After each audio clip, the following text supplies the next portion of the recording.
Number 10. Nicole Campbell.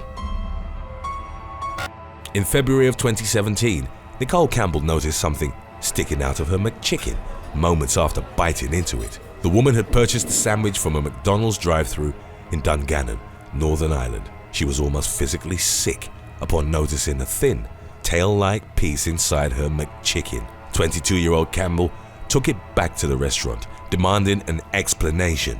A staff member told her it likely wasn't an animal tail, but a wee bit of bone or skin. The young woman refused the food voucher she was offered, while restaurant management promised to investigate the matter further. After over a week of Campbell and her mother calling numerous times, a representative from the England offices contacted them, claiming the woman's horrific find had actually been a chicken vein. Campbell replied in disbelief and contacted a media outlet. The sample of her find was later sent to her in the mail without any note or correspondence. The issue was that, according to Campbell, the sample was of a different size and shape than what she'd found in her McChicken. Number 9.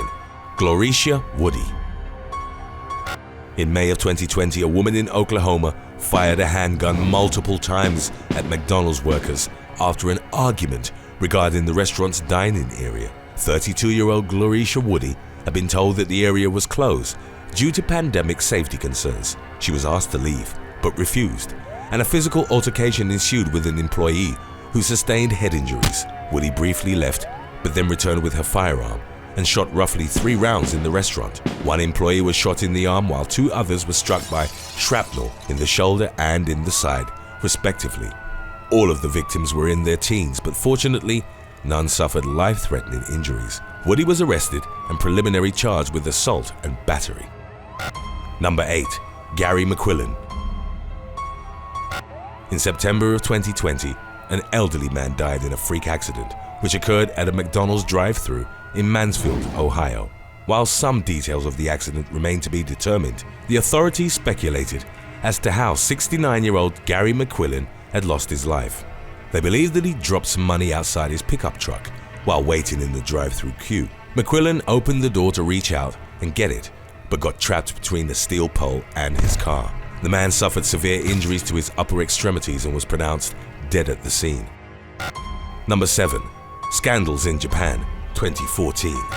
In August of 2014, a customer whose identity wasn't released found a human tooth in their McDonald's fries, which were purchased from a restaurant in Japan. Branch management apologized, adding that none of the employees had lost the tooth and that it hadn't been fried. The shocking discovery came amidst a number of food scandals that the company had faced in the country that year. On 2 occasions, pieces of plastic had been found in McNuggets orders.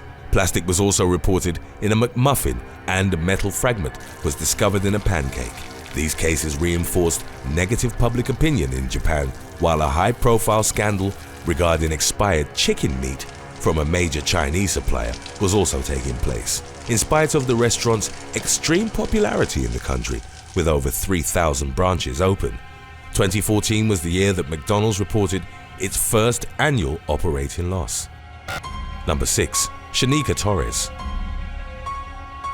In February of 2014, a woman shot a 9mm handgun at a McDonald's drive-thru because her burger didn't have bacon in it. 30-year-old Shanika Torres was a passenger in a vehicle that went through the restaurant's drive-thru in Grand Rapids, Michigan. She became enraged after a first burger was lacking the specification of her order and was offered a free meal. Torres then found that the second burger was also lacking bacon, and that's when she opened fire. A bullet hole was later discovered at the top of a sliding window, about 2 feet from where an employee had earlier been standing. The woman was subsequently arrested and found guilty of felony firearm possession, carrying a concealed weapon, and intentionally discharging a weapon.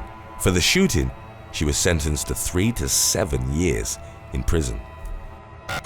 Number 5. Haley family. In 2006, Todd Haley, a passing coordinator for the Dallas Cowboys, sued a suburban McDonald's for $1.7 million. The lawsuit was filed on behalf of his wife, Christine, and the couple's live-in babysitter, Catherine Kelly. The 2 women had reportedly eaten part of a McDonald's salad when they discovered a dead rodent inside. The animal was described as a 6-inch long juvenile roof rat, which was found on its back with its mouth open.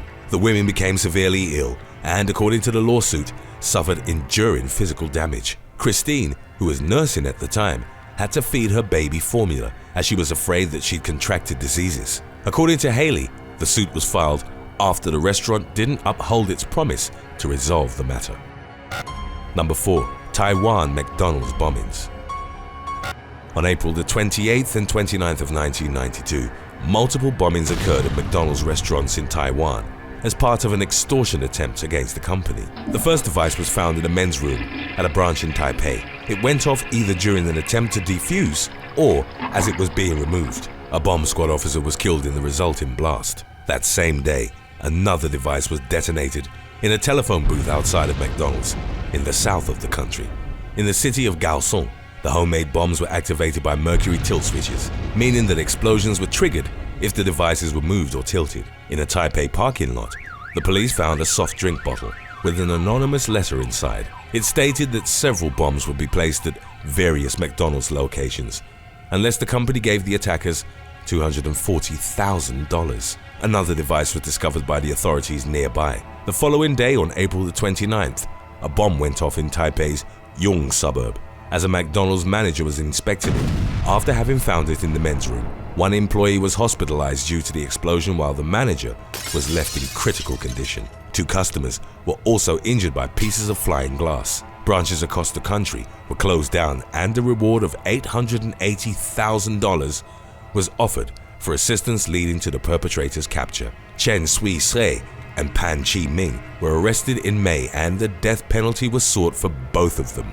A judge ruled against it, expressing disbelief regarding Chen and Pan's intent of killing anyone as proven by them leaving a note instructing officers on how to defuse the bombs. Pan was given 15 years for supplying the explosives and harboring Chen, who in turn was sentenced to life in prison. Number 3.